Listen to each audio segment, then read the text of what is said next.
এই সেই আমেরিকা, যে আমেরিকার কাছে পাকিস্তান ঠিক আছে টি-20 ম্যাচ হাইরে ওয়ার্ল্ড কাপেতে বাদ পড়েছিল, কারণ ইন্ডিয়ার গ্রুপই ছিল ঠিক আছে, সেই একই গ্রুপ সেম সেম। আর বাংলাদেশ এই আমেরিকার কাছে সিরিজ হারিয়েছিল ইউএস এর কাছে ঠিক আছে 2-1 ব্যবধানে। লাস্ট ম্যাচটা বাংলাদেশ 10 উইকেট জিতেছিল। সেই আমেরিকার সাথে পাকিস্তান স্টারে ম্যাচ খেলেছে ঠিক আছে।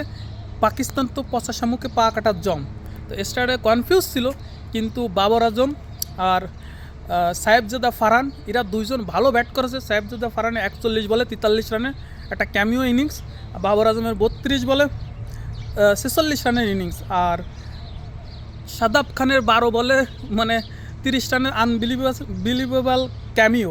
তো টোটালি পাকিস্তান 32 রানে যেতেছে, 158 রানে তারা গুটায় গেছে। এদারে উসমান তারিক বল করে 3 উইকেট নিয়েছে 22 রানে, সাদাব খান 26 রান দিয়ে 2 উইকেট ঠিক আছে, নেওয়াজের 1 উইকেট। তো টোটালি পাকিস্তান যে এরকম পারফর্ম করবে, কারণ তারা অস্ট্রেলিয়ার সিরিজ হারায় গেছে, তাদের মধ্যে একটা কনফিডেন্স চলে আসে, কমিউনিকেশন চলে আসে, তারা ক্রিকেটটারে এখন একটু সেভাবে গুছায় নিতে চাচ্ছে।